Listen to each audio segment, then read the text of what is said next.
नमस्कार। आज के इस एक्सप्लेनर में हम एक बेहद प्रेरणादायक और अविश्वसनीय ऐतिहासिक जीवनी पर बात करने वाले हैं। ये कहानी है महान त्यागी बाबा जुमदेव जी की। जरा सोचिए, एक ऐसा इंसान जो घोर गरीबी से उठता है और आगे चलकर आध्यात्मिक जागरण और समाज सुधार की एक बहुत बड़ी मिसाल बन जाता है। सबसे खास बात यह है कि उन्होंने मोक्ष या ज्ञान पाने के लिए समाज को नहीं छोड़ा, बल्कि एक आम गृहस्थ जीवन जीते हुए ही सच्चाई का रास्ता खोज निकाला। तो चलिए इस अद्भुत सफर को करीब से समझते हैं। भ्रष्टाचार तब तक समाप्त नहीं होगा जब तक मनुष्य सत्य, स्वाभिमान और प्रेम से दुनिया को नहीं बदलता। ये बेहद दमदार शब्द बाबा जुमदेव जी के हैं।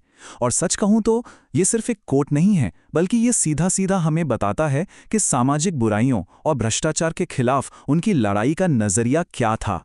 तो आज हम क्या क्या कवर करने वाले हैं? हम शुरुआत करेंगे नागपुर के एक साधारण बुनकर के रूप में उनके जीवन से, फिर देखेंगे उनकी ईमानदारी के किस्से, उनका आध्यात्मिक जागरण, मानव धर्म का उनका रास्ता, गरीबों के लिए किए गए उनके काम और अंत में उनकी छोड़ी गई स्थायी विरासत। भाग 1, नागपुर के बुनकर, उनके शुरुआती दिन। तो कहानी शुरू होती है भारतीय स्वतंत्रता संग्राम के उस उथल-पुथल भरे दौर में नागपुर के गोलीबार चौक इलाके से। 1921 में ठुब्रीकर परिवार में एक बच्चे का जन्म हुआ, जुम्मन। परिवार की हालत इतनी खराब थी, इतनी गरीबी थी कि इस बच्चे को अपनी पढ़ाई बीच में ही छोड़नी पड़ी। परिवार का पेट पालने के लिए महज 12 साल की छोटी सी उम्र में ही उन्होंने पारंपरिक बुनाई का काम शुरू कर दिया और फिर 17 साल की उम्र में वाराणसी बाई से उनका विवाह हो गया। मतलब बचपन से ही उनके हिस्से में सिर्फ कड़ा संघर्ष था। लेकिन यहाँ एक बहुत दिलचस्प बात है। इतनी भारी मुश्किलों के बावजूद वो टूटे नहीं, बल्कि अखाड़ों में जाकर उन्होंने अपना शरीर और अनुशासन फौलाद की तरह मजबूत किया।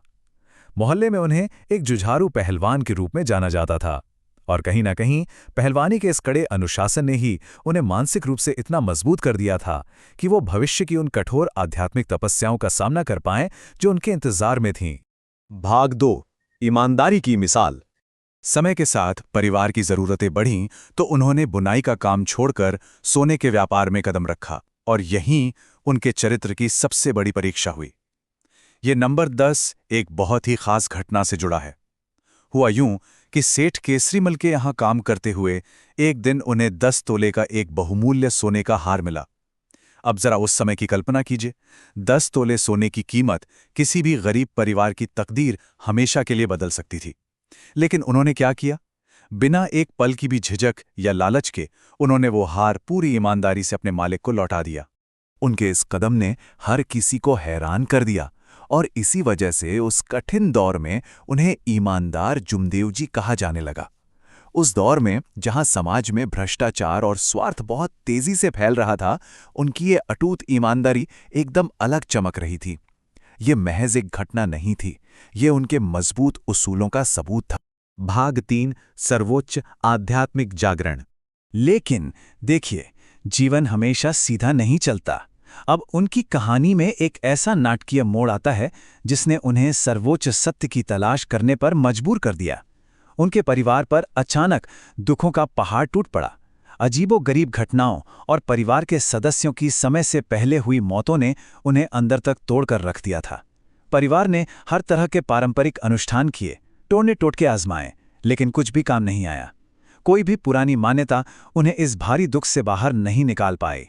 अब यहां जरा ध्यान दीजिएगा कि उन्होंने किस हद तक जाकर तपस्या की। बाबा जुमदेव जी ने लगातार 7 दिनों तक एक बेहद मुश्किल त्रिताला हवन किया। त्रिताला मतलब 3 प्रहर, शाम के 7 बजे, फिर रात 11 बजे और फिर एकदम भोर में 3 बजे। जरा सोच कर देखिए, वो इंसान दिन भर अपने परिवार का पेट पालने के लिए कड़ी मेहनत और बुनाई का काम करता था और फिर रात में लगभग बिना सोए इस कठोर अनुष्ठान को पूरा करता था। ये उनके असीम धीरज की एक मिसाल थी।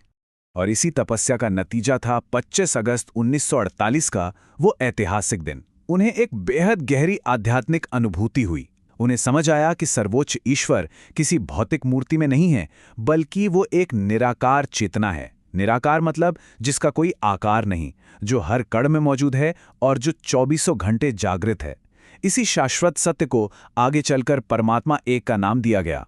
भाग 4, मानव धर्म का मार्ग। अब ये ज्ञान सिर्फ उनके खुद के लिए नहीं था, उन्होंने इसे आम लोगों के लिए एक बहुत ही प्रैक्टिकल और व्यवहारिक जीवन शैली में बदल दिया। ये खास तौर पर आम गृहस्थों के लिए था, ताकि उन्हें ये समझ आए कि ज्ञान पाने के लिए घर-बार छोड़ने की जरूरत नहीं है। उन्होंने 3 मूल शब्द दिए, सत्य, मर्यादा और प्रेम, और साथ ही 5 आसान नियम बनाए, जैसे एक ईश्वर को मानना, व्यसन या नशा मुक्ति, ईमानदारी और एक सादा अनुशासित जीवन जीना। अगर हम तुलना करें तो ये बिल्कुल साफ हो जाता है कि उन्होंने एक पूरी तरह से नया रास्ता कैसे बनाया। एक तरफ वो पुरानी परंपराएं थीं, जहां जटिल अंधे विश्वास थे, राख की पूजा होती थी और इंसान इंसान में भेदभाव था। और दूसरी तरफ था उनका नया मानव धर्म, जो एक निराकार चेतना को मानता था, जहां नैतिक जीवन जीने पर जोर था, और सबसे बड़ी बात, जो निस्वार्थ सेवा और इंसानी एकता पर टिका था। भाग 5, गरीबों का सशक्तिकरण। उन्होंने सिर्फ आध्यात्मिक ज्ञान ही नहीं दिया, बल्कि उसे जमीन पर उतारकर ठोस सामाजिक बदलाव भी किए। उस समय साहूकार लोग अशिक्षित और गरीब लोगों का बहुत शोषण करते थे। लोगों को इस कर्ज के जाल से बाहर निकालने के लिए उन्होंने सहकारी संस्थाओं या कोऑपरेटिव्स की शुरुआत की। सेवक, नागरिक सहकारी बैंक, ग्राहक भंडार, मोहाड़ी में एक चैरिटेबल अस्पताल और शिक्षा के लिए मानव मंदिर, ये सब कोई हवाई बातें नहीं थीं, बल्कि गरीबों के जीवन को सच में बेहतर बनाने के बहुत ही ठोस कदम थे। तो इस पूरी कहानी का क्रक्स या सबसे अहम पहलू क्या है? वो है सन्यास की पुरानी परिभाषा को ही बदल देना। एक महान त्यागी असल में है कौन?